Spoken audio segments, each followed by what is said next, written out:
அனைவருக்கும் என் அன்பு வணக்கம். என் உரையை தொடங்குவதற்கு முன்னால் நீதியரசர் ஜி.ஆர். சுவாமிநாதன் அவர்களுக்கு ஒரு வேண்டுகோள். என் திராவிட குரலை நீங்கள் கொஞ்சம் பொறுத்து கொள்ள வேண்டும். திராவிட குரல் பெரியாரின் குரல், அம்பேத்கரின் குரல், எங்களுக்கு பழகி போன குரல். அது சமத்துவ நீதியின் குரல், சமூகத்தின் குரல் என்பதால் அதை எங்களால் கைவிட இயலவில்லை. இனிமேல் ஆரிய குரலை இந்த வயதுக்கு பிறகு என்னால் கற்றுக்கொள்ளவும் முடியாது. திராவிட குரல் என்றாலே அவருக்கு ஒரு வருத்தமும் வேதனையும் இருப்பதை அவருடைய உரைகளில் நான் பார்த்தேன். திராவிட குரல் என்று அவர் கேலியாக சொல்லிவிட்டு அவரே திராவிட குரலில் பேசியும் காட்டுகிறார். என்ன வேடிக்கை என்றால், அதுவரையில் பேசிய குரலை விட அவர் திராவிட குரலில் பேசும்போதுதான் கேட்பதற்கு நன்றாக இருக்கிறார். அவர் அதை பழகிக் கொள்வது, தொடர்ந்து பழகிக் கொள்வது நல்லது என்கிற வேண்டுகோள். எதற்காக திடீரென்று வாஞ்சிநாதனை வாழ்த்துகிறீர்கள் என்று இளமாறனிடம் மட்டுமல்ல, எங்கள் எல்லோரிடமும் அந்த கேள்வி எழுப்பப்பட்டது. உண்மையை சொன்னால் எனக்கு நண்பர் வாஞ்சிநாதனை தெரியும். முழுமையாக தெரியுமா என்றால் தெரியாது. அவரை ஒரு நீதிபதி நீதிமன்றத்தின் பொது வெளியில் கோழை என்று சொல்லுகிறார். ஒரு முறைக்கு இருமுறை சொல்லுகிறார். அன்றைக்கு அப்படி சொல்லி இருக்க வேண்டாமோ என்று கருதினேன். கோழை என்று சொன்னதுதான் சரி என்று மறுபடியும் சொல்லுகிறார். ஒரு வழக்கறிஞரை பார்த்து ஒரு நீதிமன்றத்தில் நீதிபதி கோழை என்று 2 முறை குற்றம் சாட்டுவது அநாகரிகம் என்று ஐயா சுவாமிநாதனுக்கு தெரியாமலா இருக்கும்? தெரிந்தும் அப்படி சொல்லுகிறார் என்றால் ஒரு வழக்கறிஞர் இவ்வளவு கோழையாகவா இருப்பார் என்று அவரை பற்றி நான் தேடினேன். அவரை பற்றிய செய்திகள் எல்லாம் கிடைத்த போது வாஞ்சிநாதன் கோழையாக இல்லை, ஒரு மாவீரனாக இருக்கிறார். பாருங்கள், திடீரென்று வாஞ்சிநாதனை கதாநாயகனாக்கி விட்டார்கள். எனவே அப்படி வாஞ்சிநாதன் என்கிற ஒரு மாவீரனை, கதாநாயகனை நாம் தெரிந்து கொள்வதற்கு காரணமாக ஜி.ஆர். சுவாமிநாதன் அவர்கள் இருந்திருக்கிறார் என்பதால் இந்த கூட்டம் அவருக்கு நன்றி தெரிவிக்கிற கூட்டமாகவும் அவர் இல்லையானால் நாம் தேடி இருக்க மாட்டோம். தேடும் போதுதான் பல உண்மைகள் தெரியும். ஒருவேளை வாஞ்சிநாதனை பற்றி நாம் தேடி அறிந்து கொள்ள வேண்டும் என்பதற்காகவே அவர் சொல்லியிருப்பாரோ? ஏனென்றால் அவர் நீதிமானாயிற்று.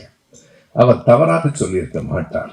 மற்றவர்கள் வாஞ்சிநாதனை தெரிந்து கொள்ள வேண்டும் என்பதற்காகத்தான் சொல்லியிருப்பார் என்று தோன்றிற்று. எனவே வாஞ்சிநாதன் என்னவெல்லாம் செய்திருக்கிறார், ஏன் அவரை கோழை என்று இவர் அழைக்கிறார், அவர் கோழையாக இருந்திருக்கிறாரா என்கிற செய்திகளை நாம் பார்க்கிற போது நாம் இந்த வழக்கு என்ன, நீதிமன்ற அவமதிப்பு வழக்கு என்ன என்பது பற்றி ஆழமாக போக வேண்டியதில்லை. அது பற்றி நீதிமன்றங்கள் பார்த்து கொள்ளும். சரியாக சொன்னால், நாம் வாஞ்சிநாதனை வாழ்த்துவதற்கு நம் மீது நீதிமன்ற அவமதிப்பு வர முடியாது. யாரையும் வாழ்த்தினால் அது அவமதிப்பு ஆகாது. எனவேதான் நாம் எதிர்ப்பதை விட வாழ்த்துவது என்பதை கையில் எடுத்துக் கொள்ளலாம் என்று நாங்கள் முடிவு செய்தோம். ஒரு உணவு இடைவேளையில் பேசிக் கொண்டிருந்த போது சில நிமிடங்களில் முடிவாகி பிறகு பொதுக்குழுவின் ஒப்புதலும் பெற்று இந்த கூட்டம் நடைபெறுகிறது.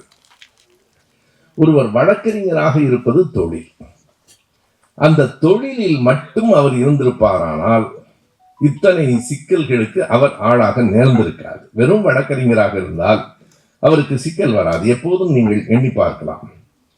ஒருவர் பேராசிரியராக இருக்கிறார் கல்லூரியில், ஒருவர் மருத்துவராக இருக்கிறார். அவரவர் தொழிலை மட்டும் பார்த்து கொண்டிருந்தால் சிக்கல் வராது. அதனை தாண்டி எப்போது சமூக ஒழுங்குகளில் அவர்கள் கவலை கொள்கிறார்களோ, ஒரு சமூகத்திற்காக குரல் கொடுக்கிறார்களோ, அப்போதுதான் அவர்களுக்கு எதிர்ப்பு வரும். இல்லையானால் ஒரு வழக்கறிஞர் தனியாக ஒரு நடைப்பயிற்சிக்கு போவது அவ்வளவு ஆபத்தா என்ன? அவர் சமூக நீதிக்கு குரல் கொடுப்பதால் இந்த சமூகத்தில் அது ஆபத்தாக கருதப்படுகிறது. தான் உண்டு, தன் தொழில் உண்டு என்று வாஞ்சிநாதன் இருந்ததில்லை. நான் பல கூட்டங்களில் சொல்லியிருக்கிறேன். எப்போதும் தான் உண்டு, தன் வேலை உண்டு என்று இருப்பவர்கள் நல்லவர்கள் இல்லை. அவர்கள்தான் உலகத்தின் மிகப்பெரிய சுயநலவாதிகள். நம்ம பல நேரங்களில் சொல்றோம், ரொம்ப நல்லவருங்க, தான் உண்டு, அவர் நல்லவர் இல்லை. அது முதலில். அண்மையில் தான் நான் ஜார்ஜியா மாநிலத்தில் அமெரிக்காவில் அட்லாண்டா போயிருந்த போது மார்ட்டின் லூதர் கிங் ஜூனியரின் நினைவிடத்துக்கு போனேன். அங்கே உள்ளே நுழைகிற போதே எழுதி வைத்திருந்த அந்த வரிகள் இருக்கின்றனவே, இப்போதும் திரும்ப திரும்ப என் மூளைக்கு அந்த வரிகள் வந்து கொண்டே இருக்கின்றன. மார்ட்டின் லூதர் கிங் சொல்லுகிறார், எதிரிகளின் கூச்சலை விட நண்பர்களின் மௌனமே ஆபத்தானது. எதிரிகளின் கூச்சலை விட நண்பர்களின் மௌனமே ஆபத்தானது. எப்போதும் எதிர்க்கிறவர்கள் எதிர்க்கப்படுகிறவர்களுக்கு இடையில் வேடிக்கை பார்க்கிறவர்களின் எண்ணிக்கை தான் கூடுதலாக இருக்கிறது. ஒரு விளையாட்டு திடலில் கூட இந்த பக்கம் 11 பேர், அந்த பக்கம் 11 பேர் விளையாடுகிறார்கள். 1000 பேர் சுற்றி நின்று பார்த்து கொண்டிருக்கிறார்கள். சுற்றி நின்று பார்க்கிறவர்களுடைய ஆர்ப்பாட்டம் தான் விளையாட்டையே பல நேரங்களில் திசை மாற்றுகிறது. எந்த விதமான ஆர்ப்பரிப்பும் இல்லாமல் பல நேரங்களில் கூட்டங்களில் நாம் பார்க்கிறோம். எதிரில் 1000 பேர் இருந்தாலும் எந்த விதமான எதிர்வினையும் இல்லாமல் 1000 பேர் உட்கார்ந்திருந்தால் பேச்சு வராது. ஆகவே நண்பர்களின் மௌனம் தான் ஆபத்தானது என்று சொன்னது போல நாம் மௌனம் காக்க கூடாது. நண்பர்கள் சரியான நேரத்தில் குரல் கொடுக்க வேண்டும் என்பதற்காக வாஞ்சிநாதனை தேடி கண்டுபிடித்து தன் வேலையை மட்டும் அவர் செய்யாமல் சமூகத்தின் வேலையையும் தன் வேலையாக கருதி அவர் செய்திருக்கிறார் என்பதால் தான் இத்தனை குற்றச்சாட்டுகளுக்கு அவர் ஆளாகி இருக்கிறார். மிகச் சிலவற்றை மட்டும் நான் எடுத்து காட்டுகிறேன். அவர் தொடர்ச்சியாக தன்னுடைய வாழ்நாள் முழுவதும் மக்கள் பணிகளில் தன்னை அர்ப்பணித்துக் கொண்டிருக்கிறார். மீண்டும் மீண்டும் எனக்கு மகிழ்ச்சியாக இருக்கிறது. இவ்வளவு தூரம் வாஞ்சிநாதனை பற்றி தெளிவாக அறிந்து கொள்வதற்கு நீதிபதி தான் நமக்கு உதவுகிறார். எவ்வளவு தூரம் என்றால் எண்ணி பாருங்கள். கொக்கோ கோலா எதிர்ப்பு போராட்டம் 2006 திருநெல்வேலியிலே தொடங்குகிற போது இன்றைக்கு கொக்கோ கோலா என்பது அது ஒரு சுற்றுச்சூழலை பாதிக்கிறது, உடல் நலத்தை கெடுக்கிறது என்று அதற்கு சில தடைகளெல்லாம் கொண்டு வரப்பட்டது. அதற்கு காரணமாக இருந்த போராட்ட குழுவில் வாஞ்சிநாதன் ஒரு பெரும் பங்கு வகித்திருக்கிறார் என்பது முதல். பிறகு எல்லோருக்கும் தெரியும், நம்முடைய ஆறுமுகசாமி என்று சொன்னாலே அனைவருக்கும் தெரியும். தில்லையிலே அவர் அந்த சிற்றம்பல மேடையிலே நின்று தேவாரம் தான் பாட விரும்பினார். அவர் ஒன்றும் கடவுள் மறுப்பு பாடவில்லை. அவர் பெரியாரின் கருத்துக்களை சொல்லுவதற்காக தில்லை கோயிலுக்குள் போகவில்லை. தில்லை கோயிலில் சிற்றம்பல மேடையில் நின்று அவர் தேவாரம் பாட விரும்பிய போது தேவாரம் பாடக்கூடாது என்று எதிர்த்தவர்கள் அந்த கோயிலின் உள்ளே இருந்தார்கள். அவர்கள் தீட்சிதர்கள் இன்றைக்கும் தனி சமூகமாக வாழ்ந்து கொண்டிருக்கிறார்கள். நாம் அறிய வேண்டும். தீட்சிதர்கள் எல்லா விதமான அரசமைப்பு சட்டங்களிலிருந்தும் விலகி நின்று கொண்டிருக்கிறார்கள். இதை நான் கூட்டங்களிலேயே வெளிப்படையாக சொல்லி இருக்கிறேன். இன்றைக்கும் தில்லை சிதம்பரத்தில் அவர்கள் தீட்சிதர்களின் வீடுகளில் பால்ய விவாகங்கள், குழந்தை திருமணங்கள் நடந்து கொண்டிருக்கின்றன. வேண்டுமென்றேதான் மறுபடியும் இந்த கூட்டத்தில் பதிவு செய்கிறேன். நம்முடைய நீதிபதி GR சுவாமிநாதன் போன்றவர்கள், இல்லை என்றால் ஐயா ஆனந்த் வெங்கடேஷ் நீதிபதி இருக்கிறார். பழையதையெல்லாம் தோண்டி எடுத்து வழக்கு போடுகிற, தானே முன் வழக்கு போடுகிற நீதிபதி ஆனந்த் வெங்கடேஷ் அவர்கள் இதை வழக்காக எடுத்துக்கொள்ள வாய்ப்பாக இருக்கும் என்பதற்காகத்தான் சொல்லுகிறேன். இப்போதும் அந்த தீட்சிதர்களின் வீடுகளில் பால்ய விவாகங்கள் நடைபெற்றுக் கொண்டிருக்கின்றன. அவர்கள் தங்களுக்கு என்று தனிச்சட்டம் வைத்திருக்கிறார்கள். மற்றவர்களெல்லாம் கோயிலுக்குள் கவனமாக இருக்க வேண்டும் என்கிறவர்கள் மாலை நேரங்களில் அவர்கள் கிரிக்கெட் விளையாடுகிற மைதானமாக கோயிலை பயன்படுத்திக் கொள்ளுகிறார்கள். கேட்டால் ஒரு நீதிபதி சொன்னார், கிரிக்கெட் விளையாடுவது தவறா என்று. கிரிக்கெட் விளையாடுவது தவறல்ல, கருவறைக்குள் கிரிக்கெட் விளையாடுவது அவ்வளவு பொருத்தமானது இல்லை. அவர்கள் வெளியில் வந்து விளையாடுவதில் நமக்கு சிக்கல் இருக்கிறது. எனவே கிரிக்கெட் விளையாடுவதிலேயே பெரும்பாலும் அவள் தான் இருக்கிறார்கள் என்பது ஒரு பக்கம் இருக்கட்டும். எப்போதும் அதை வைத்தே தமிழில் ஒரு படமே வந்தது. அந்த விளையாட்டில் பெரும்பாலும் அவர்கள் தான் இருக்கிறார்கள். அதற்கு ஒரு காரணத்தை நம்முடைய திருச்சியில் இருக்கிற கவிஞர் நந்தலாலாதான் சொல்லுவார். அவர்கள் கிரிக்கெட் விளையாட்டை தேர்ந்தெடுப்பதற்குள் ஒரு நுட்பமான காரணம் இருக்கிறது. கபடி என்றால் ஒருவரை ஒருவர் தொட்டு விளையாட வேண்டும். கிரிக்கெட்டில் தொடுகிற வேலையே கிடையாது. பந்து வீசுகிறவன் எங்கேயோ இருப்பான், அடிக்கிறவன் எங்கேயோ இருப்பான். ஒருவரை ஒருவர் தொட வேண்டிய அந்த தேவையே இல்லாத விளையாட்டு பாருங்கள். கபடி விளையாட சொல்லுங்க, கபடியில நம்ம தான் இருப்பான். நீங்கள் பெரும்பாலும் எண்ணி பார்த்தால், ஏனென்றால் கபடி ஒருவரை ஒருவர் தொட்டு விளையாடுகிற விளையாட்டு மட்டுமல்ல, உடல் வலிமை சார்ந்த விளையாட்டு. நீங்கள் வீணை தான் வாசிப்பார்கள், அவர்கள் நாதஸ்வரம் வாசிக்க மாட்டார்கள். நாதஸ்வரம் வாசிப்பது அத்தனை எளிதானது அன்று. அடி நாவில இருந்து குரல் எழுப்பி வாசிக்க வேண்டியது. எனவே அவர்கள் விளையாட்டானாலும் எல்லாவற்றிலும் மிக கவனமாக இருக்கிறவர்கள் இருந்துவிட்டு போகட்டும். எனவே அந்த தில்லையிலே தேவாரத்தை பாடக்கூடாது என்று தடுத்தார். அதை எதிர்த்து அவர் பாடுகிற போது நமக்கு நினைவிருக்கிறது, 2000 ஆண்டு மே மாதம் 8ஆம் தேதி அவரை தீட்சிதர்கள் தூக்கி எறிந்த போது அந்த முதியவரின் கை உடைந்து போய்விட்டது. இதுதான் உண்மையாக நடந்தது. அதற்கு பிறகு மறுபடியும் அது ஒரு இயக்கமாக தொடங்கிட்டு, அந்த இயக்கத்தின் பெயர் என்ன? மனித உரிமை பாதுகாப்பு மையம். அந்த மையத்தின் மிகப்பெரிய பொறுப்பை வகித்தவர் நம்முடைய தோழர் வாஞ்சிநாதன். விருத்தாச்சலத்தில் இருக்கிற வழக்கறிஞர் ராஜு அதற்கு தலைமை ஏற்றவர். இன்றைக்கு அதில் இருக்கிறார்கள், அந்த போராட்டத்திலே கலந்து கொண்டவர்கள் நம் தோழர்கள் இருக்கிறார்கள், மருதையன் இருக்கிறார், எல்லோரும் அந்த போராட்டத்திலே கலந்து கொண்டவர்கள். அந்த மனித உரிமை பாதுகாப்பு மையம் என்பது பல செயல்களை மிக அழுத்தமாக கட்சிகளை எல்லாம் தாண்டி செய்த ஒரு சமூக அமைப்பு. அந்த அமைப்பிலே தான் அன்றைக்கு மறுபடியும் அந்த அனுமதி பெற்று ஆறுமுகசாமி அவர்களை அழைத்து கொண்டு போகிற போது, நீங்கள் அந்த படம் இருக்கிறது, தொலைக்காட்சியில எல்லாம் வந்திருக்கிறது, மறுபடியும் நாம் கவனித்த போதுதான் ஆறுமுகசாமிக்கு அப்போது ஏறத்தாழ 85 வயதை கடந்து விட்ட நிலையில் அவரை 2 பேர் ஏறத்தாழ கைத்தாங்கலாக அழைத்து கொண்டல்ல தூக்கி கொண்டு போகிறார்கள். தூக்கி கொண்டு போகிறவர்களில் ஒருவர் வாஞ்சிநாதனாக இருக்கிறார். அந்த காட்சியை நான் பார்த்தேன். ரங்கநாதன் நம்முடைய அவரை அப்படி சொன்ன அர்ச்சகர் ரங்கநாதன் தான் எல்லாருக்கும்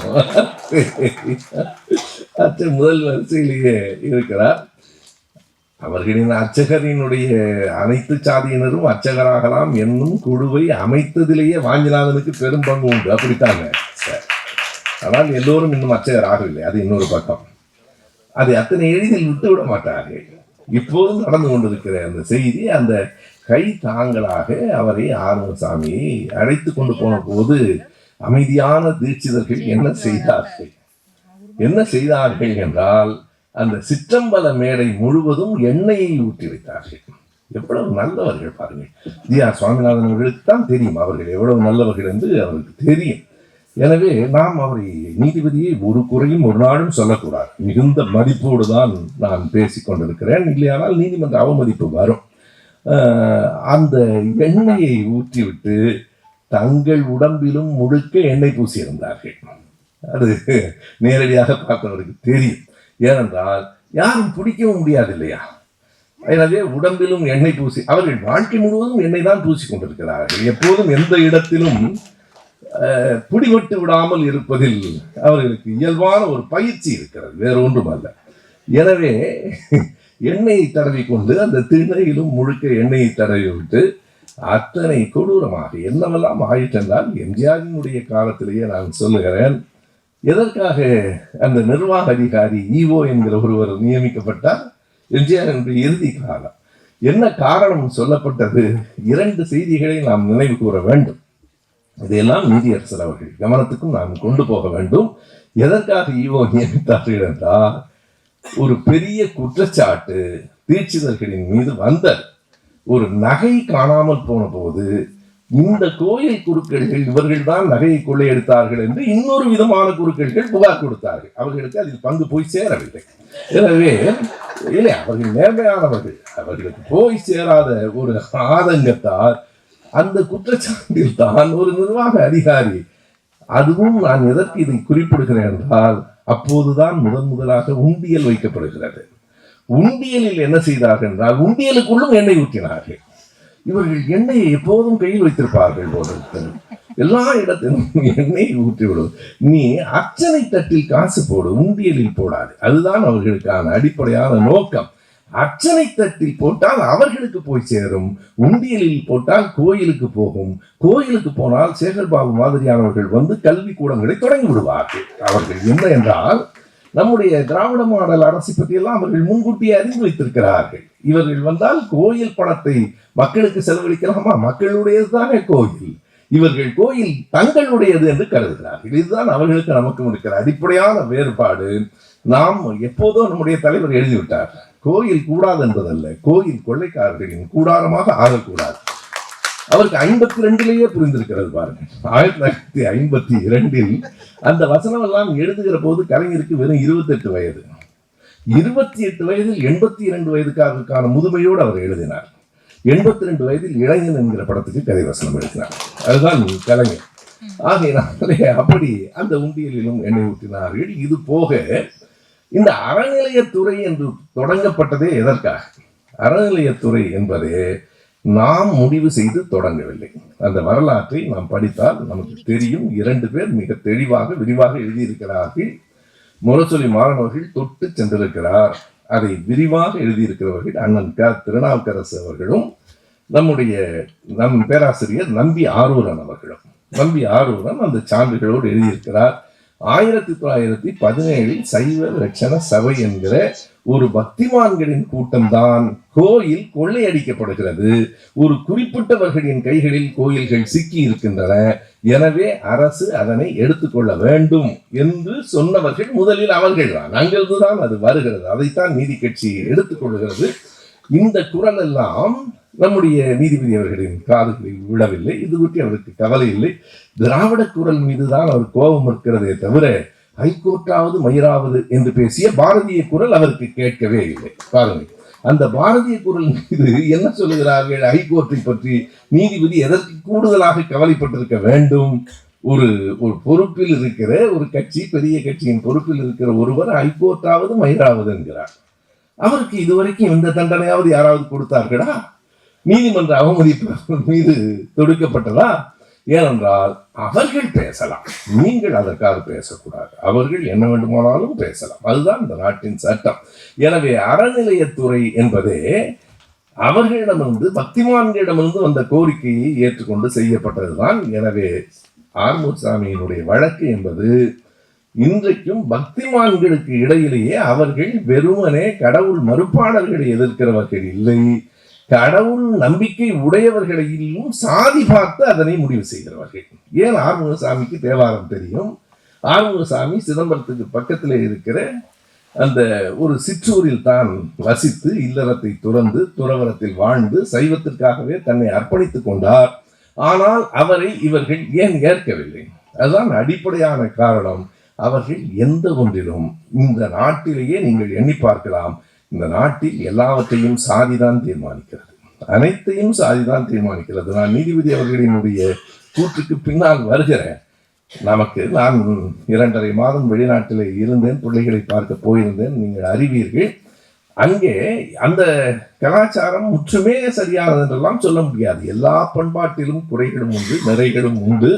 நான் அங்கு பார்த்த ஒரு நிறைவான பண்பாட்டு கூரை இன்று காலை நம்முடைய கலைஞர் தொலைக்காட்சியில நான் சொல்லி இருந்தேன். என்ன என்றால், அங்கே மற்ற வாய்ப்பு வசதிகள் எல்லாம் இருக்கின்றன, மருத்துவ வசதி மிக கடினமாக இருக்கிறது. நாங்கள் கொண்டு போன பெட்டி தொலைந்து போயிற்று. அதில் என்னுடைய இனிப்பு நீருக்கான மாத்திரைகள் இருந்தன, அவையும் தொலைந்து போயிற்று. மாத்திரைகளை வாங்கவே முடியவில்லை. காய்ச்சலை தவிர வேறு எந்த மாத்திரைக்கும் அந்த மருந்து கடையிலிருந்து நான் மாத்திரை வாங்க முடியாது. மருத்துவருக்கு போக வேண்டும். மருத்துவர் 20 நாளைக்கு பிறகு உங்களுக்கு நேரம் கொடுப்பார். அதற்குள் நோய் தீர்ந்து போகும் அல்லது நானே தீர்ந்து போய்விடுவேன். அதற்கு பிறகுதான் இங்கே கொடுப்பார்கள். ஒரு மருந்து சீட். நம்முடைய நாடு சில செய்திகளில் மிகவும் வசதியானது. நாம் இங்கே கேன்சருக்கே மாத்திரை வாங்கி விடலாம், மருந்து கடையிலேயே வாங்கலாம், எந்த மருத்துவரையும் பார்க்க வேண்டியதில்லை, எதற்கும் மருந்து வாங்கலாம். அங்கே வாங்க முடியவில்லை. இதற்கு மருத்துவரிடம் நேரம் கேட்டு வாங்குவது இவ்வளவு கடினமாக இருக்கிறதே என்று கவலைப்பட்டேன். அதே நேரத்தில் இன்னொரு செய்தி எனக்கு மிகுந்த மகிழ்ச்சியை தந்தது என்று இன்று காலையில் சொன்னேன். என் மருமகனிடத்தில் முடி வெட்டி கொள்ள வேண்டும், காலையிலே போய் வருவோமா என்றால், இல்லை நான் சொல்லுகிறேன் என்று அவர் சொன்னார். இதற்கு சொல்கிறேன் என்றால், சரி இவருக்கு நேரம் இல்லை போல் இருக்கிறது என்று கருதினேன். 2-3 நாட்களுக்கு பிறகு அவர் சொன்னார், இன்று நமக்கு அப்பாயின்மெண்ட் கிடைத்திருக்கிறது. எதற்கு? முடி வெட்டுவதற்கு. மாலை 6:10 நேரம் கொடுத்திருக்கிறார்கள். நாம் நேரம் கொடுத்திருக்கிறார்கள். எதற்கு? அப்பாயின்மெண்ட் வாங்காமல் முடிவெட்ட போகும். அடடா, இதுவல்லவா நாடு என்று எனக்கு மகிழ்ச்சியாக இருந்தது. மருத்துவரிடமும் நீ நேரம் கேட்டுத்தான் போக வேண்டும், முடிதிருத்தரிடமும் நேரம் கேட்டுத்தான் போக வேண்டும். அது ஒரு தொழில், இது ஒரு தொழில். இரண்டும் சமமாக மதிக்கப்படுவதை விட சிறந்த பண்பாடு வேற என்ன இருக்கிறது? 6:10 போகலைன்னா அடுத்த அப்பாயின்மெண்ட் வாங்க 5 நாள் ஆகுனாரு. வேண்டாம், போயிடுவோம், 6 மணிக்கே போயிடலாம். போய் காத்திருந்து, அதுவும் அந்த முடிதிருத்துகிற அகத்தில் முடி திருத்தியவர்கள் அத்தனை பேரும் பெண்கள், எல்லோரும் பெண்கள். அவர்களுக்கு எனக்கு முடிவெட்டுவது அவர்களுக்கு மிகச் சிரமமாக இருந்தது. அது வேறு என்றால், அங்கே ஒரே மாதிரி முழுவதை எடுத்து விட்டு நடுவில் மட்டும் கொஞ்சம் முடி வைப்பார்கள். அப்படி வந்திருந்தால் உங்களுக்கு என்னை அடையாளம் தெரியாது. ஆனா அவருக்கு விளங்க வைப்பது, ஏனென்றால் நான் பேசுகிற ஆங்கிலம் அவருக்கு புரியவில்லை. அவர் பேசுகிற ஆங்கிலம் எனக்கு புரியவில்லை. ஒரு மாதிரியாக தப்பித்து வந்தேன். முடிவெட்டுவதையும் சாதியாக பார்க்கிற சமூகத்தில் நாம் வாழ்கிறோம். முடிவெட்டுகிறவன் ஒரு சாதி, புணம் இருக்கிறவன் ஒரு சாதி என்று சாதியில் அழிந்து கொண்டிருக்கிற சமூகத்தில் சாதி இல்லை, எல்லாம் தொழில் என்று கருதுகிற அந்த முடிவெட்டி கொண்டிருந்த பெண்களில் ஒருவர் அந்த ஊரில் இருக்கிற பெரிய மருத்துவரின் மகள் என்பது அடுத்த செய்தி. பெரிய நமக்கு கனடாவிலே என் பேத்தி இந்த செஃப் என்று சொல்லுகிற அந்த சமையலுக்கான படிப்பை படித்துக் கொண்டிருக்கிறார். அந்த கல்லூரியை பார்க்க வேண்டும். பட்டம் வாங்குகிற போது நானும் என் மனைவி போயிருந்தோம். அந்த இடத்தை பார்க்கிற போது பக்கத்து இல்லை தாத்தா, அது வேற கல்லூரி என்றார்.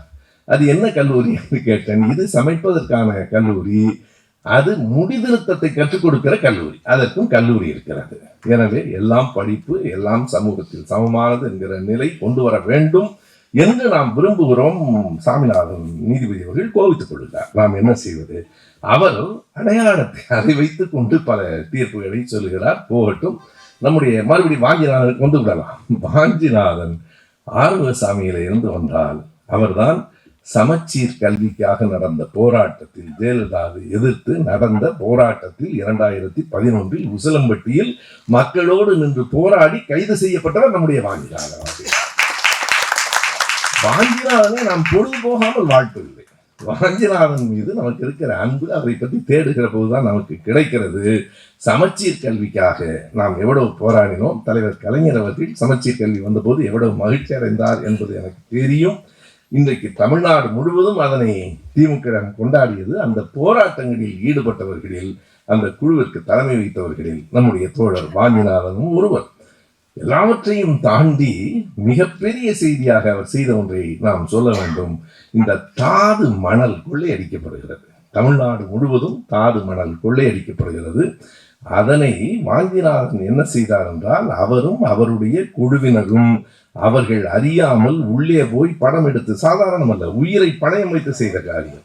உள்ளே போய் அதை படம் எடுத்து அதனை கொண்டு வந்து உண்மை அறியும் குழு முதலில் அவர்கள் தந்த அந்த அறிக்கையை தான் இந்து ஏடு ஒரு பக்கம் வெளியிட்டது. இவையெல்லாம் வாஞ்சிநாதனை பற்றி சொல்லுவதற்கு நமக்கு ஒரு வாய்ப்பு கிடைக்கிறது. பாருங்கள், எவ்வளவு பெரிய வாய்ப்பை நீதிபதி நமக்கு கொடுக்கிறார். எனவே தாது மணல், இன்றைக்கு கூட சிலர் இருக்கிறார்கள், எல்லாவற்றையும் கடுமையாக பேசுவார்கள், தாது மணல் பற்றி பேச மாட்டார்கள். ஏனென்றால் அதுக்கு சாதி எல்லாம் காரணம் இல்லை. அப்படியெல்லாம் சொல்லாதீர்கள். சிலர் அப்படி சொல்லுகிறார்கள், எனக்கு தெரியவில்லை. ஆனால் தாது மணல் அள்ளுகிறவர்கள் யார்?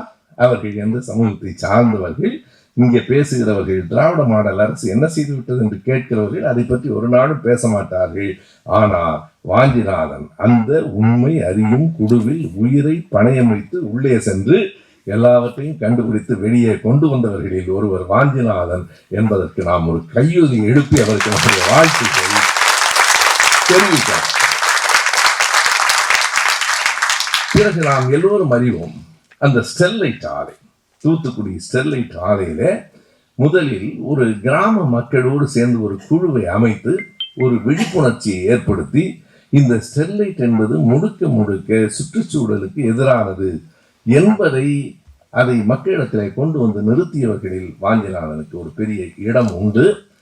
இன்னும் ஒரு செய்தியை நான் சொல்ல வேண்டும், உறுதிப்படுத்தப்படாத செய்தி தான். 2023 மே 22 அவர் அந்த இடத்திற்கு கொஞ்சம் காலதாமதமாக சென்றதால் உயிர் பிழைத்தார். அதற்கு பிறகு மற்றவைகளை நீங்கள் புரிந்து கொள்ளுங்கள். அன்றைக்கு துப்பாக்கி சூடு என்றால் எப்படி நடக்கும், ஸ்டெர்லைட் ஆலையிலே துப்பாக்கி சூடு எப்படி நடந்தது என்பதை நாம் அறிய வேண்டும். எப்போதும் துப்பாக்கி சூடு என்றால் அதை பரவலாகத்தான் சுடுவார்களே தவிர ஆள் பார்த்து இதுவரையில் சுட்டதில்லை. அப்படி கொல்லப்பட்ட 13 பேரில் 14ஆவதாக ஒருவர் இருந்திருக்க வேண்டும். அவர்கள் கணக்கில் அந்த 14ஆவதாக இல்லாமல் சற்று காலம் தாழ்ந்து போனதால் உயிர் பிழைத்தவர் தான் நம்முடைய வாஞ்சிநாதன். ஏனென்றால் அந்த ஸ்டெர்லைட் போராட்ட குழுவில் அவர் ஒரு முழுமையான பங்கு வகித்தார். அவர்கள் மக்களை ஒருங்கு திரட்டுவதில் இப்போதுதான் ஒரு கேள்வி வருகிறது. இவையெல்லாம் ஒரு வழக்கறிஞரின் வேலை இல்லை. வழக்கறிஞரின் வேலை யாருக்காவது பிணை ஜாமீன் எடுத்து கொடுப்பதே தவிர அந்த இடத்திலே போய் நின்று மக்களுக்காக போராடுவது ஒரு வழக்கறிஞரின் வேலை இல்லை. அதையெல்லாம் வாஞ்சிநாதன் செய்தார். எனவே எதை இதன் மூலமாக தெரிகிறது என்றால், வாஞ்சிநாதனை ஒரு கோழை என்று அவர் சொன்னது இத்தனை நிறுவனங்களால் அது பொய் என்று ஆகிறது, பொய் என்று ஆக வேண்டும் என்பதற்காகத்தான் நீதிபதி சொல்லியிருக்கிறார். கோழை என்று சொன்னால் தானே நீங்கள் இதையெல்லாம் வெளியில் சொல்லுவீர்கள். தேடி பிடித்து வாஞ்சிநாதன் மீது அவருக்கு ஒரு பெரிய அன்பு இருக்கிறது என்று நமக்கு தெரிகிறது நண்பர்களே. எனவே வாஞ்சிநாதன் புகழை பரப்புவதற்காகவே நம்முடைய நீதிபதி அவர்கள் திறந்த வெளி நீதிமன்றத்திலே கோழை என்று சொல்லியிருக்கிறார். அவர் ஒரு நாளும் கோழையாக இருந்ததில்லை. வாழ்நாள் முழுவதும் வாஞ்சிநாதன் வீரனாகத்தான் இருந்திருக்கிறார். எனக்கு கூட அந்த வாஞ்சிநாதன் மீது எப்போதும் நமக்கு பற்றுதல் இல்லை.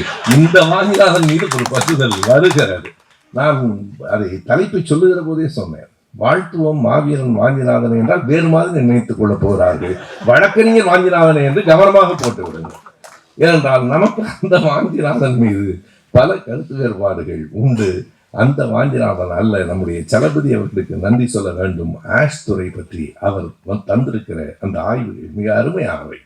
ஆஷ் துறை எந்த அளவுக்கு சமூக மாற்றங்களில் ஈடுபாடு கொண்டிருந்தால், எதனால் ஒரு தாழ்த்தப்பட்ட அல்லது அன்றைய சொல்லாக அதை நான் குறிப்பிடுகிறேன், பட்டியல் இனத்தை சார்ந்த ஒருவரின் பிணத்தை இந்த தெருவில் எடுத்துக்கொண்டு போகக்கூடாது என்று சொன்னதை மாற்றி எடுத்துக்கொண்டு போகலாம், நான் காவல்துறையினுடைய அனுமதி தருகிறேன் என்று சொன்னவர் தான் ஆஷ்துரை. ஆஷ்துரை கொல்லப்பட்டதற்கு பின்னால் சமூக வரலாறு இருக்கிறது. அதனாலே தான் அவர் மீது ஏன் அவர்களுக்கு அவ்வளவு கோபம் வந்தது என்றால், அந்த பட்டியல் இனத்தை சார்ந்த ஒருவரின் பிணத்தை அந்த தெருவில் அக்ரஹாரத்தில் எடுத்துக்கொண்டு போவதற்கு அனுமதி தந்தவர் ஆஷ்துரை. எனவே அந்த வாஞ்சிநாதன் அல்ல, இந்த வாஞ்சிநாதனைத்தான் நாம் சொல்லுகிறோம். இந்த இடத்தில் நாம் நம்முடைய மதிப்பிற்குரிய நீதிபதி அவர்களுக்கும் சில கோரிக்கைகளை வைக்க வேண்டியிருக்கிறது. என்னவென்றால், அடிப்படையாக ஒரு வழக்கு, அவரே சொன்ன வழக்கு, அந்த வழக்கு இங்கே பேசுகிற போது நம்முடைய இளமாறன் அதை குறிப்பிட்டு சொன்னார். ஒரு விபத்து, அந்த விபத்தில் ஏற்பட்ட ஒரு மரணம். நான் அதை கொலை என்று சொல்லவில்லை, விபத்தில் ஏற்பட்ட மரணம். அதை என்ன நடந்தது அவர் சொல்கிறார் என்றால், ஒரு சகோதரி அந்த காரை ஓட்டி கொண்டு போனார். அமெரிக்காவில் இருந்து வந்திருக்கிறவர். அமெரிக்காவில் இருந்து வருகிறவர்கள் இந்தியாவில் கார் கொஞ்சம் ஓட்டாமல் இருப்பது நல்லது, வேறு எந்த காரணமும் இல்லை. நான் நேரடியாக பார்த்த காரணத்தை வைத்து சொல்லுகிறேன். இங்கே கீப் லெஃப்ட் என்பதுதான் நம்முடைய பழக்கம். அவர்கள் வலது பாதையிலே தான் போகிறார்கள். வலது பாதையிலே போகிற போது வாஷிங்டன் சிவா இருக்கிறார், அவருக்கு தெரியும். வலது பாதையிலே போகிறார்கள். நம்முடைய வள்ளுவர் கோட்டத்துக்கு எதிரே திரும்புகிற போது ஒரு பலகை இருக்கும், நீங்கள் பாருங்கள். மிக அழகான ஒரு தொடர் ஆங்கிலத்தில் எழுதியிருப்பார்கள், லெஃப்ட் இஸ் ரைட்னு எழுதியிருப்பார்கள். நம்ம நாட்டை பொறுத்தளவு லெஃப்ட் இஸ் ரைட், பொதுவாகவே லெஃப்ட் இஸ் ரைட் என்பதுதான் நம்முடைய கருத்து. அவர்கள் எழுதியிருக்கிற லெஃப்ட் எது என்று எனக்கு தெரியாது, நான் சொல்லுகிற லெஃப்ட் எது என்று உங்களுக்கு தெரியும். லெஃப்ட் இஸ் ரைட் என்பதுதான் சரி. ஆனால் அங்கே ரைட் இஸ் ரைட், லெஃப்ட் அல்ல. எனவே அந்த பாதைகள் மாறும். அந்த தேநீர் கரையில தேநீர் குடித்துக் கொண்டிருந்த ஒருவர் மீது அந்த கார் மோதியது. எனவே அவர் அமெரிக்காவுக்கு போக வேண்டும். இவர் இங்கே செத்து போனாலும் குற்றம் இல்லை, அவர் அமெரிக்காவுக்கு போக வேண்டும். எனவே அவருடைய சகோதரர் அந்த பழியை ஏற்றுக்கொண்டார். நம்முடைய நீதிபதி சொல்கிறார், பாருங்கள் எவ்வளவு தியாக உள்ளம், வேறு யாருக்காகவும் இல்லை, அவருடைய சகோதரிக்காக அதை அவர் ஏற்றுக்கொண்டார். ஏற்றுக்கொண்டு நீ காவல் நிலையத்திலே அவரே போய் சரணடைகிறார். இந்த வழக்கை கவனிக்க வேண்டும். இந்த வழக்கை நாம் எப்படி பார்க்கிறோம் என்பதை நீதிபதி அவர்களும் கவனிக்க வேண்டும். அவர் போய் காவல் நிலையத்திலே சொல்லுகிறார், நான் தான் ஓட்டினேன், என்னிடமும் கார் ஓட்டுகிற அந்த உரிமம் இருக்கிறது, நான் கார் ஓட்டும் போதுதான் அந்த கடையிலே மோதி அவர் இறந்து விட்டார். இதற்கு என்ன அதிர்ச்சியாக இருக்கிறது என்றால், குடுமி வைத்திருக்கிறார், பஞ்சக்கச்சம் கட்டியிருக்கிறார், வேதம் படித்திருக்கிறார், அவர் எப்படி தப்பு செய்வார்? இது என்னடா புதிதாக இருக்கிறது. சிவப்பா இருக்கிறவெல்லாம் போய் சொல்ல மாட்டாங்கிற மாதிரி, குடுமி வைத்தவனெல்லாம் தப்பு செய்ய மாட்டான் என்று இவர் ஒரு முடிவுக்கு வந்து விடுகிறார். பிறகு இவரே வாதாடுகிறார். அவர் சொல்லுகிறார், இந்த இடம்தான் மிக முக்கியமானது. 6 மாதம் தான் கொடுத்திருக்க வேண்டும், 18 மாதம் கொடுத்திருக்கிறார்கள். இன்னும் சரியாக சொல்லட்டுமா, விபத்துக்கு பல நேரங்களில் தண்டனை கூட கொடுப்பதில்லை. ஒவ்வொரு விபத்துக்கும் தண்டனை கொடுப்பதாக இருந்தால் போக்குவரத்து துறையில் ஓட்டுநர்களை கிடைக்க மாட்டார்கள். அது 3 துறைகளில் அந்த வழக்கு வரும். அது ஒரு கிரிமினல் குற்றமா என்பது ஒன்று, கொலை வழக்கா என்பது வேறு. அவர்களினுடைய துறை சார்ந்த ஒழுங்கு நடவடிக்கை வேறு. அந்த மோட்டார் வாகன சட்டத்தின்படி அது தீர்ப்பளிக்கப்படும். நீங்கள் 18 மாதம் தண்டனை கொடுத்திருக்க கூடாது என்று சொன்னால் அது வேறு. சொல்லும் போதே நம்முடைய மாண்புமிகு நீதிபதி அவர்கள் என்ன சொல்கிறார் என்றால், அவர் குடுமி வைத்திருப்பதாலும் பஞ்சகச்சம் கட்டியிருப்பதாலும் தான் தீர்ப்பு கொடுத்தார்கள் என்கிறார். தீர்ப்பு அப்படியெல்லாம் தான் கொடுப்பார்களா என்று நமக்கு தெரியவில்லை. ஒருவன் குடுமி வைத்திருக்கிறானா இல்லையா, இதை நீதிபதி குற்றம் என்ன என்று பார்க்காமல் குடுமையை பார்த்து கொண்டிருப்பார் என்று நமக்கு தெரியாது. அது நீதிபதிகளுக்கு தான் தெரியும். எனவே நண்பர்களே, இதுதான் நீதிமன்ற அவமதிப்பு. ஒருவன் குடுமி வைத்திருந்ததால் தான் அந்த நீதிபதி அவ்வளவு பெரிய தண்டனை கொடுத்தார் என்று சொல்லுவதுதான் மிகப்பெரிய நீதிமன்ற அவமதிப்பு. இதை சுவாமிநாதன் அவர்கள் செய்திருக்கிறார். அதற்கு பிறகு இவர் அப்போது வழக்கறிஞர், இவர் அந்த வழக்கை எடுத்து வாதாடுகிறார். இரண்டாவது முறை அந்த மேல்முறையீட்டுக்கு போகிற போது நீதிபதியாக யார் இருக்கிறார், அதையும் நீதிபதி தான் சொல்கிறார், நாம் சொல்லவில்லை. என் வகுப்பு நண்பன். அப்படியானால் தீர்ப்பு மாறுமா என்ன? என் வகுப்பு நண்பன், அவனை விடுதலை, இவ்வளவையும் அவர் தான் சொல்லிவிட்டு, சாட்சி இல்லை. என்ன சாட்சி இல்லை? காரை ஓட்டி கொண்டு வந்து மோதுகிற போது யாரும் பார்க்கவில்லை. ஒரு கார் வந்தது, அது மோதி விட்டது. நம்முடைய இந்திரகுமார் தான் சொல்லி இருக்கிறார். அது என்ன பேய் பிசாசு ஓட்டி வந்த காரா? ஏதோ ஒரு கார் வந்து தமால் என்று மோதி விட்டது என்று சொல்லுவது சாட்சி இல்லை. எனவே விடுதலை என்கிறார். மாண்புமை நீதிபதி அவர்களே, நீங்களே சாட்சி, நீங்கள் தானே சொல்லி இருக்கிறீர்கள். உங்களிடத்தில் வந்து அவரே ஒப்புதல் வாக்கு மூலம் கொடுத்திருக்கிறாரே, இதை விட பெரிய சாட்சி வேற என்ன இருக்க முடியும்? என் சகோதரி ஓட்டி வந்துதான் அவன் இறந்து போனான் என்று நீங்கள் சொல்லி இருப்பது. எனவே இந்த இடத்தில் நம்முடைய நீதிபதி அவர்களுக்கு ஒரு வேண்டுகோள் என்ன என்றால், அந்த வழக்கை மறுபடியும் இப்போது எடுக்க வேண்டும். இதனை ஒரு கோரிக்கையாகவே நான் வைக்கிறேன். அந்த வழக்கை மறுபடியும் எடுக்க வேண்டும். அந்த குடுமி பஞ்சகட்சம் அல்ல, அவர் சகோதரி மீது அந்த வழக்கு தொடுக்கப்பட வேண்டும். நான் இப்படி சொல்லுவது அவர்களை பழி வாங்குவதற்காக இல்லை. இறந்து போனானே ஒரு அப்பாவி, அவன் குடும்பத்துக்கு ஏதாவது உதவி கிடைக்கும் என்பதால் எங்களுக்கு அவனை பற்றி தான் கவலை. ஏனென்றால் ஒரு தேநீர் கடையில் தேநீர் குடித்துக் கொண்டிருந்தவன் நம் சகோதரனாகத்தான் இருப்பான். எவ்வளோ ஒரு சூத்திரன் அல்லது பஞ்சமன் தானே தவிர பேஷ் ரொம்ப நல்லா இருக்கு என்பவர்கள் டீ கடைக்கு வந்து தேநீர் குடிப்பதில்லை. நமக்கு தெரியும். எல்லாவற்றிலும் ஜாதி இருக்கிறது நண்பர்களே. மெதுவடை சாப்பிடுகிறவன் யார், மசால் வடை சாப்பிடுகிறவன் யார், காஃபி குடிப்பவன் யார், தேநீர் குடிப்பவன் யார், எல்லாவற்றிலும் ஜாதி இருக்கிறது, எல்லாவற்றிலும் அரசியல் இருக்கிறது. எனவே யாரோ ஒருவனை நீங்கள் விபத்தில் மோதி அவன் இறந்து போய்விட்டான் இல்லையா, இறந்து போனவன் குடும்பத்துக்கு என்ன நியாயம் செய்தீர்கள்? அந்த சகோதரி அமெரிக்காவுக்கு போக முடியவில்லையே என்று வருத்தப்படுகிற நீங்கள், பஞ்சகச்சம் பெட்டி இருந்தவருக்கு தண்டனை கொடுத்து விட்டான் என்று வருத்தப்படுகிற நீங்கள், செத்து போனவன் குடும்பத்துக்கு எந்த உதவியும் செய்ய முடியவில்லையே என்று வருத்தப்படவில்லையே. இதுதான் உங்களுக்கும் எங்களுக்குமான அடிப்படை வேறுபாடு.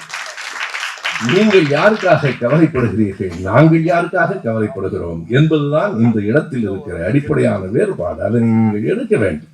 நான் சொல்லுகிற செய்தியில் அதுதான் அந்த சனாதனத்தின் மீது இருக்கிற பற்றுதல். நான் எங்களுக்கு சமூக நீதியின் மீது இருக்கிற பற்றுதல், சனாதனத்தின் மீது இருக்கிற வெறுப்பு இல்லை. எப்போதும் ஒன்றை நாம் வெறுப்பில் சொல்ல வேண்டியதில்லை. எங்கள் பொதுக்குழுவில மதுரையில பேசுகிற போது சொன்னேன், மொத்தம் அமர்ந்திருக்கிற 250 பேரில் ஒரு 2-3 பேர் வெள்ளை வண்ணத்திலே சட்டை அணிந்திருக்கிறீர்கள். கருப்பு தான் வேண்டும். இதை நான் வெள்ளையின் மீது இருக்கிற வெறுப்பினால் சொல்லவில்லை, கருப்பின் மீது இருக்கிற காதலால் சொல்கிறேன் என்று சொன்னேன். அதே போல இப்போதும் சொல்வது, அந்த ஒருவரை தண்டிக்க வேண்டும். இது என்ன, உலகத்தில் இல்லாத ஒருவர் வேதம் படித்திருந்தால் தப்பு செய்ய மாட்டார் என்றால் நீதிமன்றம் எதற்கு? ஒரே கேள்விதானே. எந்த வழக்கு வந்தாலும் நீ வேதம் படித்திருக்கிறாயா, அப்படியானால் கொலை செய்தால் குற்றமில்லை, போ. நீ வேதம் படிக்கவில்லையா, கொலையை செய்யவில்லை என்றாலும் உனக்கு தண்டனை, அவ்வளவுதானே.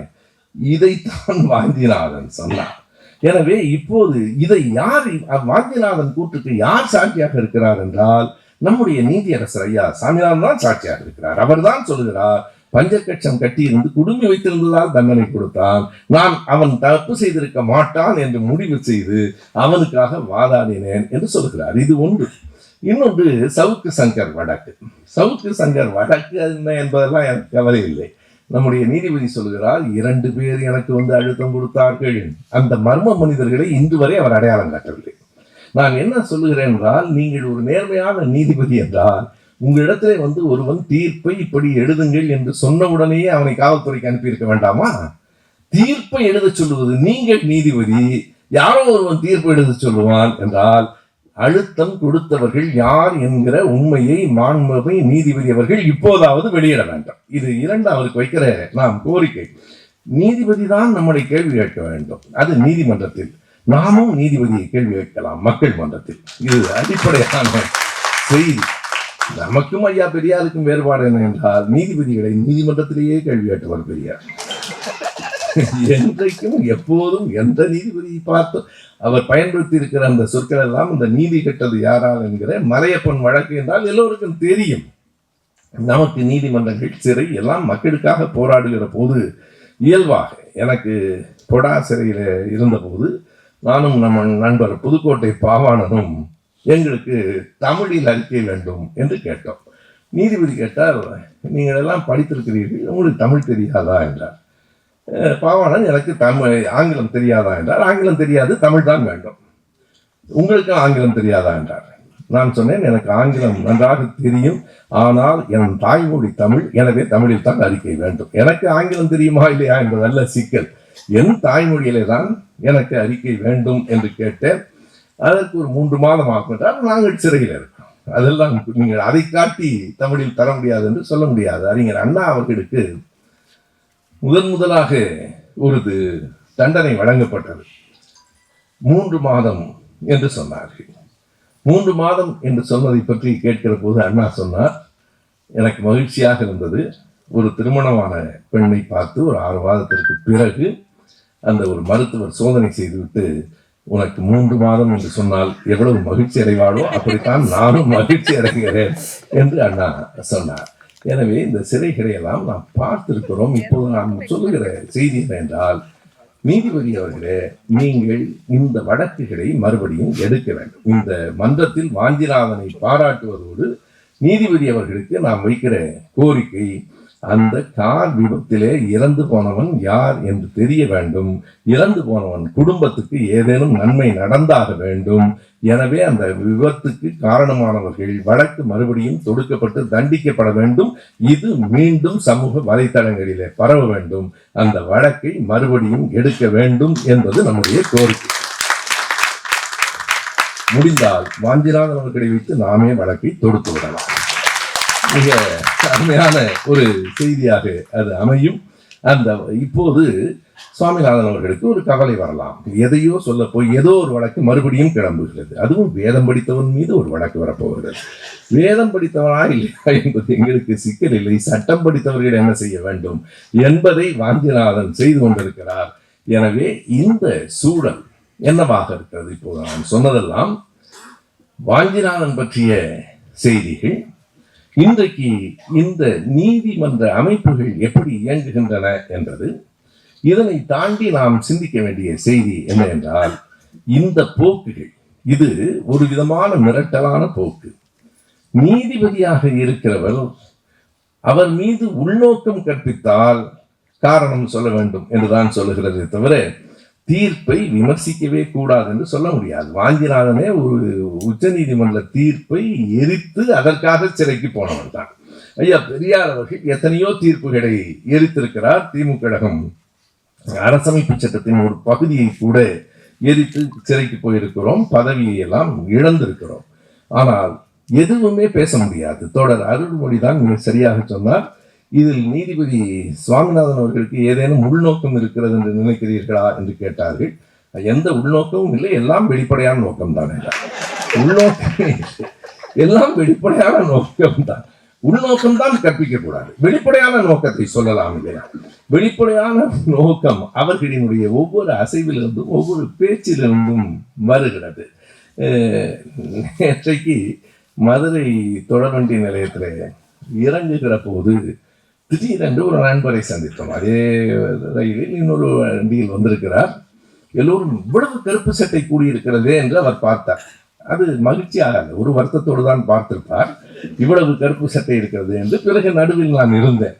ஓ அண்ணன் நீங்க நிற்கிறீங்களான்ட்டு வந்தார். அவர் வேறு யாரும் இல்லை, நம்ம நண்பர் ரங்கராஜ் பாண்டே தான். ரங்கராஜ் பாண்டே என்று நான் சொல்லுகிறேன். நீதிபதி சுவாமிநாதன் எப்படி சொல்லுவார் தெரியுமா? பாண்டேஜி என்பார். கவனியுங்கள். ஏனென்றால் எதற்காக, யார், எதனால் அவர் பாண்டேஜி ஆகிறார்? நாம் பாண்டியன் ஆகிறோம். இந்த ரெண்டுக்கும் இருக்கிற வேறுபாடுகள். நாம் சாதி பற்றி பேசவில்லை, அவர் எப்படி சொல்லுவார் என்பதற்காக நான் சொல்லுகிறேன். அதில் நண்பர் பாண்டியன் இடத்துல ஒரு கேள்வி கேட்டார். அந்த வண்டி 5:15 மணிக்கு மதுரைக்கு போய் சேருகிறது. நான் 5 மணிக்கு 1 நிமிட செய்தி அனுப்பிவிட்டேன். நம்மவர்கள் படிக்கவில்லை. அவர் அண்ணா 5 மணிக்கே செய்தி வந்தது, ரயில்ல இருந்தே அனுப்பிட்டீங்களா? படிச்சுட்டேன்னார். பாருங்க எவ்வளவு கவனமா இருக்காங்க. அவர்கள் இப்போதும் படிக்கிறார்கள், அதுதான் முக்கியமானது. நாம் அனுப்பினாலும் படிக்கிறார்கள் இல்லையா? நம்மை அவர்கள் படிக்கவில்லை, கவனிக்கிறார்கள். குறித்துக் கொள்ளுங்கள், நம்மை அவர்கள் கவனிக்கிறார்கள். எனவேதான் அதனை பாண்டேஜி என்று சுவாமிநாதன் அழைக்கிறார். எனவே வாஞ்சிநாதனை கோடை என்று சொல்லுகிறார். நீங்கள் கவனத்தில் வைக்க வேண்டும். வாஞ்சிநாதன் அவர்களை பார்த்து, உங்களுக்கு கண்ணு தெரியலையா? அரவிந்த் ஹாஸ்பிட்டலுக்கு அழைச்சிட்டு போன நீதிபதிக்கு எவ்வளவு வேலை இருக்கிறது பாருங்க. கண்ணு தெரியாதவர்களை எல்லாம் அரவிந்த் ஆஸ்பத்திரிக்கு அழைத்து கொண்டு போய் அரவிந்த் ஆஸ்பத்திரிக்கு அழைத்து கொண்டு போக வேண்டுமா என்று எனக்கு என்ன தோன்றிட்டு என்றால், கேள்வியை இவர் காலந்தாழ்ந்து கேட்கிறார். இந்த கேள்வியை அவர் யாரிடத்தில் கேட்டிருக்க வேண்டும் மறந்து விட்டார் போல இருக்கிறது. அந்த கார் விபத்தில் போய் மோதி விட்டார்கள் இல்லையா? கண் தெரியவில்லையா உங்களுக்கு? கார்ல போய் மோதிட்டீங்களே, அரவிந்த் மருத்துவமனைக்கு அழைத்து கொண்டு போக வேண்டுமா என்று அப்போது கேட்க மறந்து விட்ட கேள்வியை நினைவு வைத்துக் கொண்டு வாஞ்சிநாதனை பார்த்து, நீங்கள் நீதிபதி தவறாக கருதக்கூடாது, மறந்து விட்ட கேள்வி அன்றைக்கு கேட்டிருக்க வேண்டும். கண்ணு தெரியலையான்னு அவனையில கேட்கணும். வண்டி ஓட்டிட்டு வந்து தேநீர் குடிச்சிட்டு இருந்த ஒருத்தன் மேல மோதனவனை பார்த்து, உனக்கு கண்ணு தெரியலையா அரவிந்த் ஹாஸ்பிட்டலுக்கு, அன்னைக்கே அவனை கூட்டு போயிருக்கணும். அதை விட்டுட்டு வாஞ்சிநாதனை பார்த்து கேட்கிறாரு என்றால், இங்கே எல்லாம் எந்த அடிப்படையில் தீர்மானிக்கப்படுகிறது? எந்த அடிப்படையில்? நாங்கள் ஒன்றை சொல்லுகிறோம், பொதுமக்கள் என்ற அடிப்படையில் சொல்கிறோம். நீதிமன்றங்களின் மீது வைத்திருக்கிற கடைசி நம்பிக்கையை இழக்க வைத்து விடாதீர்கள். நீதிமன்றங்களின் மீது ஒரு நம்பிக்கை இருக்கிறது. கடைசியாக அங்கே ஒரு நியாயம் வரும் என்று நம்புகிறோம். ஆனால் நீங்கள் உச்சி குடுமி வைத்தவன் தப்பு செய்ய மாட்டான் என்று சொல்லுவதும், நீங்கள் இறந்து போனவனை பற்றி எந்த கவலையும் இல்லாமல் இருப்பதும் என்ன நிலையை காட்டுகிறது? நம்முடைய மருதையன் அவர்கள் ஒரு நேர்காணலில் சொல்லியிருக்கிறார், இந்த நீதிபதியின் மீது இம்பீச்மெண்ட் கொண்டு வர வேண்டும் என்று சொல்லியிருக்கிறார். அதை நாடாளுமன்ற உறுப்பினர்களுக்கு கோரிக்கையாக வைக்க வேண்டும் என்று சொல்லியிருக்கிறார். நான் நம்புகிறேன் நீதிபதி சுவாமிநாதன் அவர்கள் இதற்கு பிறகாவது தன்னை மாற்றிக்கொள்வார் என்று. இல்லையானால் அவர் மீது நடவடிக்கை எடுக்க வேண்டும் என்கிற கோரிக்கை தமிழ்நாடு முழுவதும் எழ வேண்டிய கட்டாயம் வந்துவிட்டது. இன்னும் 5 ஆண்டுகள் அவருக்கு பதவி இருக்கிறது. எப்படி போய் நாம் நிற்பது? நமக்கு ஒரு நியாயம் கிடைக்கும் என்று ஒரு ஏழை குடிமகனுக்கு எப்படி தோன்றும்? அதற்காக நாம் நீதிமன்றத்துக்கு போகிற போது குடும்பம் வைத்துக் கொண்டு பஞ்சக்கட்சம் வைத்துக் கொண்டு போக முடியுமா? எனவே அவர்களை தவிர வேறு யாருக்கும் நீதி கிடைக்காதோ என்கிற எண்ணத்தை அந்த நீதிமன்றங்கள் ஏற்படுத்திவிடக் கூடாது. அதற்கு நீதிபதிகள் காரணமாக இருந்துவிடக் கூடாது. அப்படி இருக்க மாட்டார்கள் என்றால் நாம் வைக்கிற கோரிக்கை இதுதான், இந்த வழக்குகளை மறுபடியும் எடுங்கள். அது சாதாரண விபத்து மரணம்தான். ஆனாலும் அதை விடுதலை செய்ததற்கான காரணம் ஒரு சாதி அடிப்படையிலானதாக இருக்கிறது. அதற்கு காரணம் அவரே சொல்லுகிறார், இதனால் தான் கூடுதல் தண்டனை கொடுத்திருப்பார்கள், அவன் தப்பு செய்ய மாட்டான் என்று நான் இந்த அடிப்படையில் தான் அந்த வழக்கை எடுத்தேன் என்கிறார். எனவே சாதிய சூழலில் ஒரு நீதிமன்றத்தை சிக்க வைப்பது நியாயம் இல்லை. அதிலிருந்து நாம் சுவாமிநாதன் அவர்களை விடுவிக்க வேண்டும் என்பதை விட நீதிமன்றங்களை இந்த சாதிய சூழலிலிருந்து விடுவிக்க வேண்டும் என்கிற எண்ணத்திற்கு உறுதியாக வருகிறோம். இந்த கூட்டம் வெறும் விமர்சன கூட்டம் அல்ல, இது அடுத்த கட்டங்களுக்கான நகர்வு.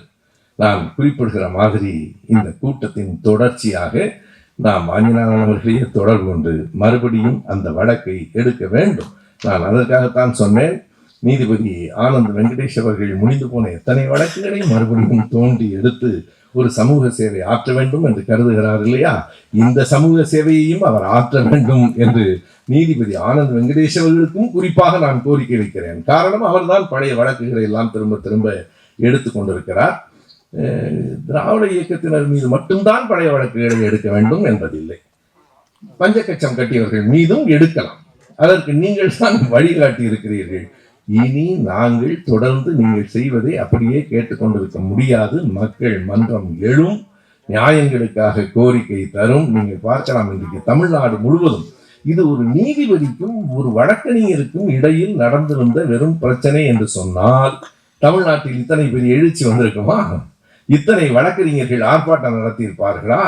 எனவே இது இரண்டு தனிப்பட்ட மனிதர்களுக்கு இடையிலான சிக்கல் இல்லை, இரண்டு கருத்தியல்களுக்கு இடையிலான சிக்கல், இரண்டு கொள்கைகளுக்கு இடையிலான சிக்கல், சனாதனத்துக்கும் சமூக நீதிக்கும் இடையிலான சிக்கல். எனவே இதனை தனி மனிதர்களின் சிக்கலாக பார்க்க முடியாது. இதனை கையில் எடுக்க வேண்டும். மீண்டும் இந்த வழக்குகள் நடத்தப்பட வேண்டும். அதனால் இந்த செய்திகளை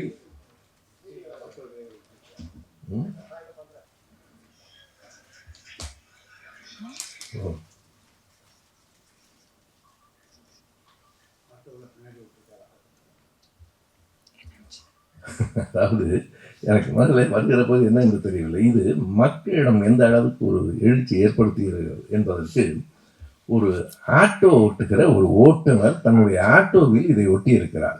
அதில் யார் படம் இருக்கிறது என்றால் பெரியார், அம்பேத்கர், மார்க்ஸ் படம் தாண்டி, திருமாவளவன் படம் தாண்டி வாஞ்சிநாதன் படமும் பெரிதாக இருக்கிறார்.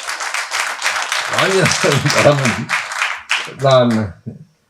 நான் விழுவதற்கு விழுது அல்ல, விதை முளைத்து கொண்டே இருப்பேன். சமூக நீதி, மதுரை வழக்கறிஞர், சமத்துவ போராடி போல என்று அவர் சொன்னார்.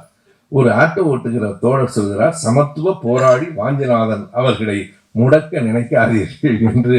இதுதான் மக்களிடமிருந்து இயல்பாக வருகிறது. இந்த நாட்டில் நான் பலமுறை சொல்லியிருக்கிறேன், பக்திமான்களாக மக்கள் இருக்கிறார்கள் என்பது உண்மைதான்.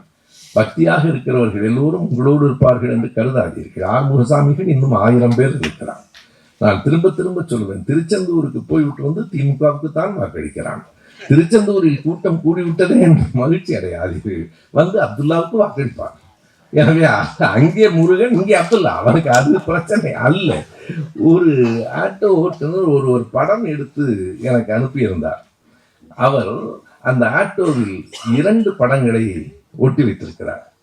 ஒன்று பெருமாள், திருப்பதி பெருமாள் படம், இந்த பக்கம் என்னுடைய படம். 2ஐயும் எடுத்து அவரிடத்துல அவர் கேட்டிருக்கிறார், என்ன நீங்கள் பெருமாளையும் ஒட்டி இருக்கிறீர்கள், அவர் எனக்கு 2 பேரையும் பிடிக்கும் தானா? இதுதான் இங்கே இருக்கிற இயல்பான ஒரு மனநிலை. நான் நேரடியாக பார்த்த செய்தி, தலைவர் கலைஞர் அவர்களோடு காரில் வந்து அறிவாலயத்தில் இறங்குகிறேன். அப்போது ஒருவர் சத்தம் போட்டு முழங்குகிறார், கலைஞர் வாழ்க கலைஞர். அவர் நெத்தியில இவ்வளவு பெரிய பொட்டு இருக்கிறது. உள்ள வந்த உடனே அண்ணன் உசேன் அண்ணனை கூப்பிட்டு கலைஞர் கேட்கிறார், ஓ என்னையா இவ்வளவு பெரிய பொட்டு வேற வச்சுக்கிட்டு கலைஞர் வாழ்க்கன்னு சத்தம் போடுறாரு. அவர் பேர் என்னன்னா கருமாரிதாசன். நீங்க கவனிக்கணும், கருமாரிதாசன், கலைஞர் வாழ்கன். அதுக்கு உசேன் அண்ணன் சொன்ன பதில் எனக்கு இப்போதும் நினைவிருக்கு. அதுக்கு என்ன தலைவரை பண்றது, அவனுக்கு கருமாரி ஒரு கடவுள், நீங்க ஒரு கடவுள், நான் என்ன பண்றது? கருமாரி ஒரு கடவுள், நீங்க ஒரு கடவுள், நான் என்ன பண்றதுன்னு உசேன் அண்ணன் சொன்னாரு. அது கலைஞர் சொன்னார், போயா போயா, முதல்ல கொள்கைக்கு வர சொல்லியா. அதுதான் கலைஞர். தன்னை பாராட்டுகிறான், வாழ்த்துகிறான் என்பதை தாண்டி கொள்கைக்கு வர சொல்லியா. என்னையா கருமாரி என்று கலைஞர் வாழ்கிறான்னு கத்துறானே. எனவே மதம் என்பதும் கடவுள் பக்தி என்பதும் அவரவர் தனிப்பட்ட நம்பிக்கை, உரிமை. ஆனால் சமூக நீதி என்பது அனைவருக்கும் பொதுவானது. சமூக நீதிக்காக என்றைக்கும் எல்லோரும் சேர்ந்தே போராடுவோம். நாங்கள் திராவிட இயக்க தமிழர் பேரவை போதாதுன்னு ஏன் திராவிட நட்பு கழகம் வச்சிருக்கோம்னா, நம்ம கிட்ட வர்றவன் கடைசியா ஒரே ஒரு செய்தியில வெளிப்படான், கடவுள் நம்பிக்கை உண்டு, என்ன செய்யறது? சரி, பக்கத்துல ஒரு கம்பார்ட்மெண்ட்டை உருவாக்கி இதே ரயில்லவா அந்த கம்பார்ட்மெண்ட்ல ஏறிங்க, வேற வழி இல்லை. ஏன்னா ரயிலை விட்டு இறக்க முடியல, வேணும். சமூக நீதிக்கு சேர்ந்துதான் போராட வேண்டியிருக்கு, ஒன்னாவும் போக முடியல. அதை ஒன்னா யாராவது திண்ணீர் வச்சுக்கிட்டு கையில கயிறு கட்டிட்டு வந்தா உமா வந்து அவரை எப்படி சேர்த்தீங்கன்னு கேட்கும். வேண்டாம், அது சிகராயத்தை தள்ளி விட்டுருங்க, அடுத்த கம்பார்ட்மெண்ட்டுக்கு போட்டு. யாரையும் இழந்து விட வேண்டாம். நமக்கு சமூக நீதியை நோக்கம், சமூக நீதியை அடிப்படை, சமூக நீதிக்காகவே போராடுகிறோம். நாம் வழக்கறிஞராக இருந்தாலும், நீதிபதியாக இருந்தாலும், அமைச்சராக இருந்தாலும் சாதி பார்த்து செயல்பட மாட்டோம். நான் யாரும் செயல்படுறாங்கன்னு சொல்லலை, கவனிச்சுங்க. அது சொன்னா தானே மதிப்பு. நாங்கள் எப்போதும் சாதி பார்த்து செயல்பட மாட்டோம். சமூக நீதியே நம் கோட்பாடு, சமூக நீதியே நம் நோக்கம். அதனால் தான் சமூக நீதியை, சமத்துவத்தை ஏற்றுக்கொள்ளுகிற நாம் நம்மை திராவிட தமிழர்கள் என்கிறோம். இதை திருப்பி இதை சொல்லி முடிச்சா தான் சில பேருக்கு வயிறு எரியும். எப்போதும் அது அடங்கிராம பார்த்துக்கணும். அப்பப்போ நம்ம என்ன பொய்யா சொல்றோம், காமராஜர் வந்ததுக்கு அண்ணா தான் அழுதாருன்னு அறியுமா? அப்படியா சொல்றோம் நம்ம? இப்போ சொல்லியிருக்காரு, காமராஜர் கட்டின பள்ளிக்கூடத்துல தான் அப்துல் கலாம் படிச்சாரு. அப்துல் கலாம் முடிச்சு கல்லூரியில படிச்சுட்டாரு காமராஜர் ஆட்சிக்கு வரும்போது. என்ன வேண்டுமானாலும் பொய் சொல்லலாம். இந்த நீதிபதி அவர்களுக்கு கூட நான் என்ன சொன்னேன்னா, திராவிட குரலுக்கு நீங்க வருத்தப்படாதீங்க, திராவிடத்தை திட்டத்துக்குன்னே சில பேரை நேர்ந்து விட்டுருக்கிறாங்க, அதுக்கு வேற எந்த வேலையும் இல்லை, எங்களை திட்டத்தான், அது திட்டத்தை நான் பார்த்துக்கிறோம், நீங்கள் நீதிபதியாக இருங்கள். நன்றி, வணக்கம்.